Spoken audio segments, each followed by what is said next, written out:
ทำความเข้าใจให้ชัดเจนในตัวเองนั่นแหละคำว่าสติคือความนึกถึงปัฏฐานคือตั้งมั่นสีนี่กายเวทนาจิตธรรมให้พวกคนทุกคนมีความระลึกนึกถึงอยู่ในฐานที่ตั้งแห่งกายนี่สี่อย่างนี่เรียกว่าสติปัฏฐานสี่กายเวทนาจิตธรรมกายนี่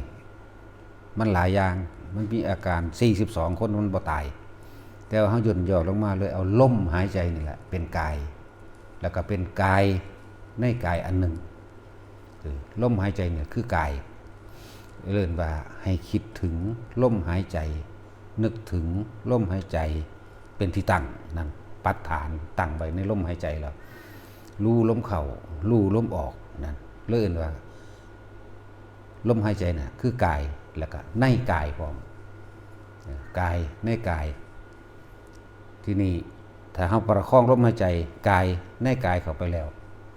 เวทนานอกๆก็คือความรู้สึกที่รู้ว่าลมเข้าลมออกลมเข้าลมออกเวทนานอกๆแม้กระทั่งความรู้สึกทางกายร้อนหนาวก็เอิ้นว่าเวทนาเหมือนกันยังบ่ทันได้ถึงเวทนาในเวทนาเด้ทำความเข้าใจดีๆเวทนานอกๆบ่ว่าสิเจ็บขาเจ็บหลังนี่ก็เอิ้นว่าเวทนาหากบ่ทันเข้าในเวทนา รู้สึกแบบนี้ความรู้สึกลมเข้าลมออกที่มันอยู่ในโพรงจมูกเฮาเองก็เอิ้นว่าเวทนายังนอกอยู่คิดถึงลมหายใจเข้าออกบ่คิดถึงอย่างอื่นรู้สึกนี่เวทนาเห็นบ่รู้สึกลมเข้าลมออกลมเข้าลมออกบัดนี้เข้าสู่เวทนาในเวทนาอีกเข้าไปที่หนึ่งมันสิละเวทนานอกออกคือจิตมันบ่คิดบ่นึกถึงสิ่งอื่นเลยเกิดกลายเป็นอาการปิติเวทนาอันเกิดจากอาการปิติตัวนี้นี่คือความรู้สึกตัวอีกอันนึงนี่คือความรู้สึกตัวนี้ที่ว่ามันเป็นอาการปิติแต่พวกเฮาย่นลงมาเพื่อให้กระชับเข้าถือว่าวิธีเฮาฝึกจึงเอามาไว้ที่กลางหน้าผากเลิ่นว่าเวทนาในเวทนาตัวนี้เป็นอุเบกขาเวทนาหมายถึงบ่คิดถึงสิ่งอื่นเลยนอกจากลมเนี่ยบ่คิดถึงสิ่งอื่นเลยโลกลมรู้สึกอยู่ในลมกับกายอันนี้เนี่ยในโพรงจมูกกับกายอันนี้เกิดเวทนาคือความรู้สึกที่มันนวงเข้ามาในนี่ที่อยู่ในระหว่างกลางคิ้วและเอิ้นเวทนาในเวทนาอันเป็นอุเบกขาเวทนาพร้อมเนี่ยกายเวทนาจิตคือหยังก็จิตก็คือตัวเฮาคิดถึงนี่แหละสตินั่นแหละจิตก็เลยรู้นั่นแหละจิตก็เลยพุทธะนั่นแหละจิตก็เลยคำว่าจิตนี่จิตกับผู้รู้กับจิตนี่รู้นอกรู้ในพร้อมนั่นแหละเอิ้นว่ากายเวทนาจิตบัดนี้จิตเวทนากายเนี่ยรู้ทำความรู้สึกอยู่ในเฉพาะแค่ลมเข้าออกกับอาการปิติที่เกิดขึ้นระหว่างกลางหน้าผากคำว่าธรรมเนี่ยคือทั้งหลายทั้งปวงบ่ว่ากายเวทนาจิตธรรมจิตเวทนากายถ้ามันอยู่ในฐานที่ตั้งทั้งสามนี่บัดนี้เวทนาอีกอันนึงอันเป็นความรู้สึกที่ว่ามันลึกเข้าไปอีกว่าพอใจกับไม่พอใจตัวนี้แหละจึงบอกว่าทุกคนลมหายใจนี่กับอุณาโลมนี่อุณาโลมนี่เป็นอุเบกขาเวทนาแม้นว่ามันสิเป็นเวทนาอยู่แต่เป็นเวทนาที่เป็นความเป็นกลางหรืออุเบกขาเพราะว่ามันบ่ทันมากกระทบยังกระทบรูปรสกลิ่นเสียงนั่นแหละนะเฮาฝึกตัวนี้ให้มันตั้งมั่นไว้ดีแล้ว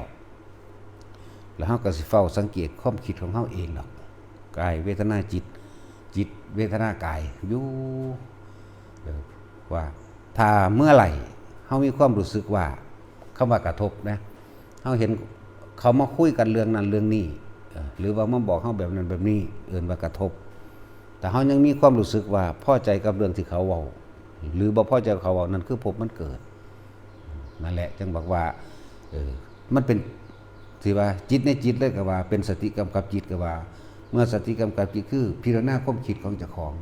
ว่าเฮาสิไปยืนตัดสินในความผิดหรือความถูกในความเห็นด้วยหรือบ่เห็นด้วย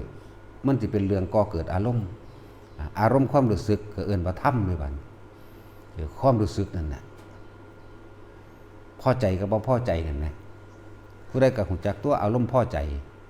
ดีใจน้ำเขาหรือดีใจนั่นนี่ที่เจ้าของได้ดังใจบ่พอใจก็ผู้ใดก็เข้าใจตัวว่ามันโมโหบ่พอใจก็บ่พอใจอย่างแห้งสูงขึ้นโมโหขึ้นหน้าแดงขึ้นไผก็ฮู้นั่นแหละอันนั้นก็เอิ้นว่าธรรมแล้วบัดธรรมภายนอกคือเครื่องกระทบภายนอกธรรมภายในก็คือตัวนี้แหละความรู้สึกที่พอใจหรือบ่พอใจนั่นเองฉะนั้นเฮาจึงว่าอย่าหนีจากฐานสร้างฐานมันให้มันมั่นคงฐานหยังฐานลมฐานลมหายใจเป็นฐานอยู่แล้วที่นี่เครื่องอยู่อีกอันนึงถ้าคนฝึกเป็นแล้วมันบ่ได้จับลมดอกมันสิขึ้นสู่อาการอุเบกขาเวทนาเลยคือปิติถ้าฝึกไปแล้วบัดนี้มันจับจุดใดก็ได้แต่ว่าอย่าเอาความรู้สึกที่อาการปิติออกจากกายไหมคำว่าออกจากนี่คือความคิดอย่าคิดไปหาผู้นั้นไปหาผู้นี้แต่คิดไปหาผู้นั้นผู้นี้บุคคลสัตว์สิ่งของแล้วความรู้สึกที่พอใจบ่พอใจจิตมันไปมีที่ตั้งมันไปตั้งมันไปคิดถึงนั่นแหละมันไปตั้งก็เลยคิดถึงบ้านคิดถึงคนมันก็ไปปรุงไปนึกไปล่ะความรู้สึกอันเป็นอุเบกขาเวทนาในกายนี่ออกได้บัดคือปิติออกปิตินี่บ่เกิดในกายแล้วนั่นแสดงว่าเฮาไปมีความรู้สึกพอใจแล้วบ่พอใจกับสิ่งที่เฮาคิดถึงแล้วเลยว่าจิตมีที่ตั้งแต่มันมีที่ตั้งแล้วก็ต้องปรุงแต่งนึกคิดมือมันปรุงแต่งนึกคิดแล้วมันก็เกิดอารมณ์ความรู้สึกพอใจแล้วบ่พอใจว่าวิญญาณนั่นภพเป็นที่เกิดแล้วมีภพแล้วได้บัดจังว่าเฮาบ่ต้องรู้หยังมากหรอกแค่รู้ลมหายใจนี่รู้ความรู้สึกนึกถึงลมหายใจเข้าออกมีความรู้สึกเย็นๆในโพรงจมูกเข้าออก แล้วก็มีอาการปิติที่เกิดตรงกลางระหว่างคิ้วที่พวกเฮากำหนดฐานที่ตั้งให้จิตขึ้นมานี่เองยุคแค่นี้บางทีมันลมหายไปแต่เหลือแต่อาการปิติแต่คนมันฝึกไปแล้วที่มันจับอาการปิติจริงๆมันบ่ได้จับด้วยแต่เฮาได้เบื้องต้นมันแล้วลมหายใจนี่ปิติที่เกิดขึ้นกลางคิ้วหน้าผากเฮานี่แม้นเฮาย่างไปเฉยๆมันก็เกิดขึ้นเลยเฉยๆนี่คือบ่คิดเด้แต่ว่าตาเห็นตามปัจจุบันนั่นแหละตาก็เดินเหลียวเบิ่งทางนั้นทางนี้แม้นสิเฮาสิหันหน้าเหลียวเบิ่งผู้นั้นผู้นี้ก็สร้างแต่ว่าความคิดความนึกของเฮามันบ่ออกไปตามสิ่งที่เห็นตามหูที่ได้ยินตามกลิ่นที่ได้ดมมันแหละมันบ่ออกไปความคิดมันบ่ออกไปมันเลยมีสติตั้งมั่นเรียกว่าเกิดกลายเป็นสมาธิเมื่อเป็นสมาธิมันก็เป็นปัสสัทธิมันพร่อน